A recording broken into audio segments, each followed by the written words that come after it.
This really is the underlying story. First, there are multiple poverty lines, right? Across the country, if you live in a high-cost region, you're going to have a very different experience than if you live in a low-cost region.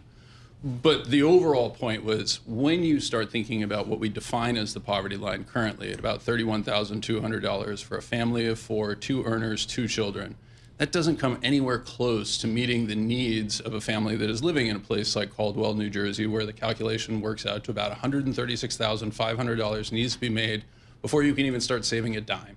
Wow. Right? That's an extraordinary feeling of precarity when we talk about the dynamic that most American households can't afford something to break, can't afford an emergency expense, et cetera. That's why. So who sets the poverty line? Again, it's around 32,000 nationally in the U.S. Who sets that poverty line, and how does that impact policies and support group levels and policies? Yeah, I think this is one of the really critical things that keeps coming out, right? Many people will point out that poverty lines are arbitrary, right? We can define 20% of the population as poor, et cetera. It really doesn't matter where it is unless it affects policy. And that number, which is maintained by the Department of Health and Human Services, it is updated by the CPI from the BLS, is used to define the point at which we begin withdrawing benefits from many types of activities, things like housing, things like healthcare, things like food support. That creates a valley that I call the valley of death, but more accurately is described as the benefit cliff. Once you start passing those thresholds of earnings, the government starts taking away the benefits, and it actually leaves you in a position where between about $40,000 and $100,000, largely on a nationwide basis, you find yourself with marginal tax rates that can exceed 100% in some situations. So what are some of the areas where maybe the government numbers aren't correctly calculating the true cost of what it means to live in it? Is it housing? Is it childcare? Is it healthcare? You know, the crazy part is it's all of those things, right? So the simple reality is that the CPI is devised by the BLS. You are not going to find me in here arguing conspiracy in an attempt to suppress it, et cetera. But it's used to define certain types of price changes. The CPI that we quote for policy purposes is the CPI urban wage earners. This is what you would expect to experience if you are buying a representative basket across all of the workers in the United States, high income, low income, et cetera. People who are at the poverty line or near the poverty line don't have the same choices that you and I have when they make purchases. They don't get to decide, hey, I'm going to wait until tires go on sale, right? Nor are they benefiting from, gosh, the air conditioner that I had 30 years ago suddenly costs a lot less or works much more efficiently.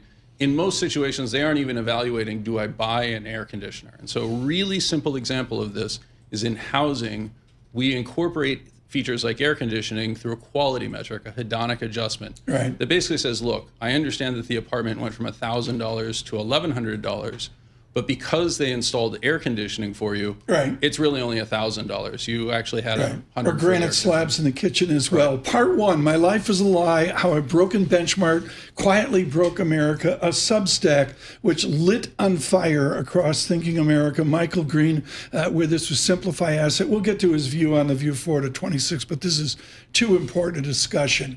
My basic take off your good work, the critics of your work, the supporters of your work, is the poor get to a point, as you stated moments ago, where things are taken away from them and they have almost a disincentive to work.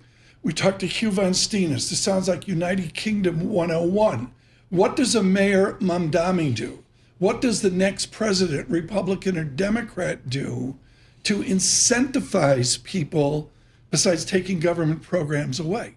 Well, in the most extreme version of this, right, they are actually solving for what people are saying, which is, I'm not being listened to. So when Dami addresses affordability and says people are struggling, they recognize that he's telling the truth. His solutions would not be my solutions. And that's part of my frustration with the rights perspective or the conservative component of this. If we're putting people in a position in which they're forced to turn to somebody who is listening to them and offering bad solutions, we can sit there, and be uptight and basically say, well, they're choosing socialism. We'll show them, right? They're going to have the worst possible outcome. Or we can recognize that we're facing conditions that look an awful lot like the French Revolution, in which we're basically saying, well, they can always eat cake, right? That's absurd. That's not what we want to do. We need to actually engage the national discussion before we hit rock bottom, so we can make the relatively easy and painless choices to reform the system, improve the outcomes, improve the incentives, and I'm sorry, reverse those, improve the incentives, and then improve the outcomes so that people are able to make the choices that allow them to pursue happiness. Like the poverty, I'm learning so much about this, and I didn't even think about it, quite frankly, but the poverty line was created by the Social Security Administration in 1963, adopted next year by the White House.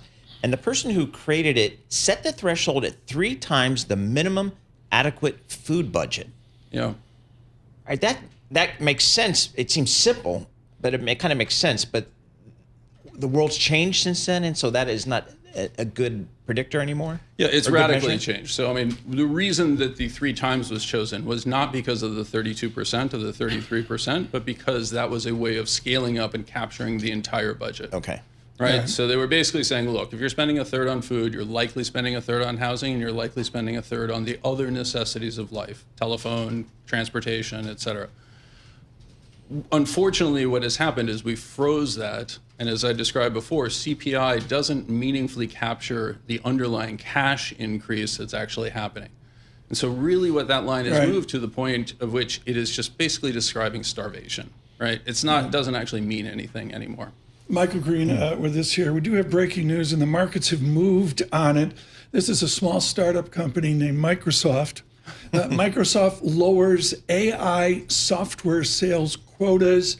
Stock down 2%. The market was up. Futures up 20, and markets were up 20, and S&P down minus 19 as well. That sources the information. We thank them for that. Microsoft lowers AI software sales quotas, and it moves the market. Let's say a little bit more on this, Michael Green, and then we've got to look to simplify asset management in the view for 2026. Do you parse a distinction between Republican and Democrat solutions to half of America flat on their back? You know, the challenge is I don't think either party is actually coming up with good solutions. Instead, they both appear to be in pursuit of power to basically prosecute their individual agendas. I would really love to say that there is a meaningful distinguishing characteristic. Largely on the right is we should cut benefits further, and on the left is we should expand them willy-nilly, right? That's part of the reason for the vitriol is that both sides effectively see this as either stealing ammunition from a focus on the poor, or on the right, basically creating the ammunition that could be used to meaningfully expand benefits in a culture of dependency.